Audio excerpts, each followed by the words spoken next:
What up though? I'm Ariel Knight, Detroit's hardest working game developer, and I'm going to tell you the secret of how I developed a game prototype in 2 weeks that got a lot of press, a lot of hype, and a lot of interest from publishers.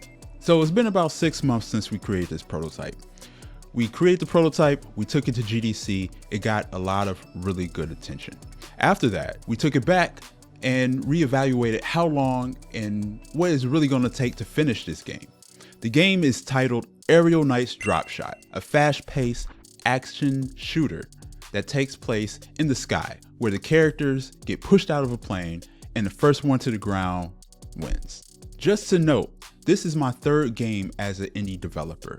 My first 2 games titled Ariel Knight's Never Yield and We Never Yield, which were narrative runners, which is kind of like a runner but with a lot of style and story involved in it as well.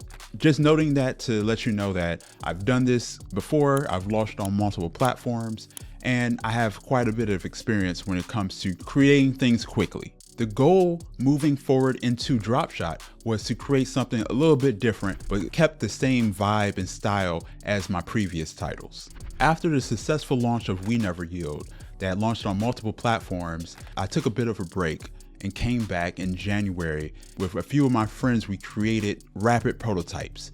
And out of those 3 rapid prototypes we created in January, Dropshot stuck out the most. We have a Discord that we run with people who follow the games that I create, and they really gravitated to Dropshot and what it stood for and the vibes all around it.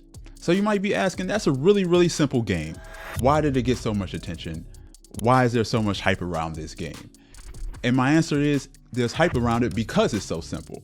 We picked something that we could do very easily and filled it with style and focused on the points that people were going to see the most in that prototype. The focus for me was the art and the design. So menu layout, music, and just the general art of the game to make sure that it was really stylized and it stood out from anything that sat next to it.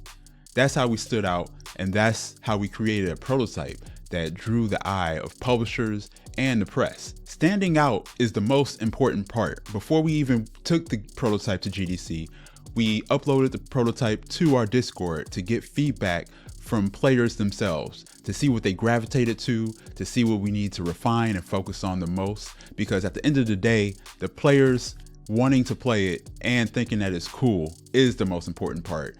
And that is also what's going to get the attention from publishers. But just as important, you have to create a game that you believe in yourself. I created Dropshot because I really vibe with that whole genre of games. I love shooters, I love single player shooters, and I wanted to make something that caters to not only me, but people like me who like those action-based, fast-paced, arcadey-like shooters. So that's something that I wanted to create. And by putting it into the public, putting it into our Discord, we get to bring more people in to see what aligns with what I want and what they want. I say all that to say, you shouldn't create a game just to get the attention of publishers or the press. You should create a game that you truly believe in, something that you enjoy, something that you would play and buy yourself. Another big thing that helped draw the eye of a lot of people was that we came with a trailer. I'm very good at cutting trailers at this point in my career. Some people aren't the best at cutting trailers and finding good music that blends with their game. I suggest finding someone, a video editor or whatnot, to help you with those things, be it cutting trailers or making really good clips of your game that highlights how good your game looks and what the overall vibe of the game is, where the fun is what I'm trying to say. So we talked about the prototype a lot. That was me creating the game, creating the prototype, putting it out into the world, figuring out what the fun factor was about the game. What's the next step? Right now, currently, I'm 6 months into development of Dropshot, and I really refined where the fun was, what I wanted to focus on, and nailing down the design of the overall game. How many levels will there be? What all the features will be? What the game will sound like? What the game will look like? Those are all the things I am currently working on now. But you can't talk about development without talking about the ups, the downs, the highs, the lows, and development of Dropshot, even though you might think that it's just a shooter, has not been the smoothest. I've run into multiple issues that slow me down, things that I had to rewrite, things that my team had to reevaluate, and just overall a redesign of how the overall game works. A lot of time spent in the last couple months have been just making new tools, retooling old tools, figuring out what systems work well, and removing design elements that I think would be really cool, but I might not necessarily have the time to flush out and test as much as I would want. My team is really small and there's a lot of tedious work that is involved with it. It's basically just me and one other person. So there's a lot of testing again. Me coming from a solo background, I mix up my day and make it more entertaining by doing a lot of different jobs. I do a lot of the tedious work and then I reward myself by being able to switch gears and do a cool animation or a cool new texture or background that I'm really excited to implement into the game. By jumping back and forth between jobs like this, it gives me opportunity to step away from certain things and come back to them.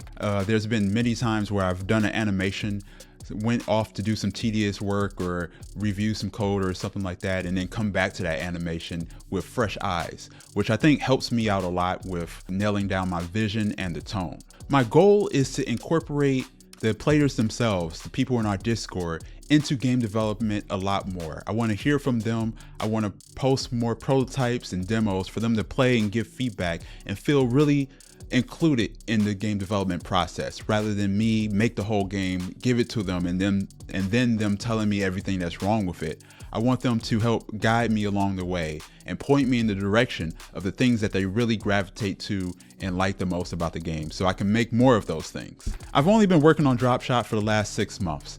I hope in the next 6 months I'll be at a better stage to launch the game. I have a goal of launching the game at the end of this year or very early 2026.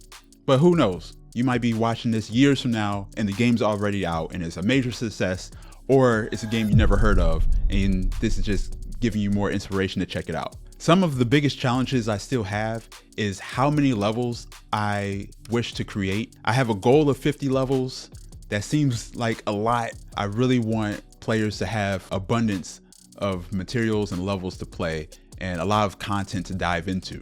Another issue that I'm running into is that I don't know exactly what I want to do with the music. I know I want some custom made music. I want to reach out to local bands and see if people would be interested in teaming up and letting me put some of their music into the game. The game focuses more on rock music than anything else. That's not really my genre, so I'm really new to all of this. I'm trying to figure that part out as well. If you know any bands or have any ideas or concepts of what I should do with that, please comment below. I also want to include a lot of cool and wacky boss battles. I'm still concepting out a lot of ideas like flying pigs and tanks and dragons, but I want it to be really unique and different. Well, that's where we're at after 6 months of development. If you're interested in this game and just want to support us, we're on Patreon, where for $1 a month, you can be a part of our Discord and be included in the decisions and polls and help us throughout development of the game, as well as getting the game for free once it launches. If Patreon's not your thing, cool, I understand. You could also just wishlist the game on Steam or the Epic Game Store. It helps so much, helps boost our numbers up, and once the game launches, you'll be the first to know. If you made it to the end of this video, I really rock with you. And thank you so much for watching this video. I hope it was informative and you got something out of it, be it you're a developer or you're just somebody who's interested in development, or this video just popped up on your timeline and you just decided to watch. Either way, I appreciate it. Thank you so much. If this video does well, maybe I'll make another one. But again, I'm Ariel Knight, Detroit's hardest working game dev, and I'll see you soon.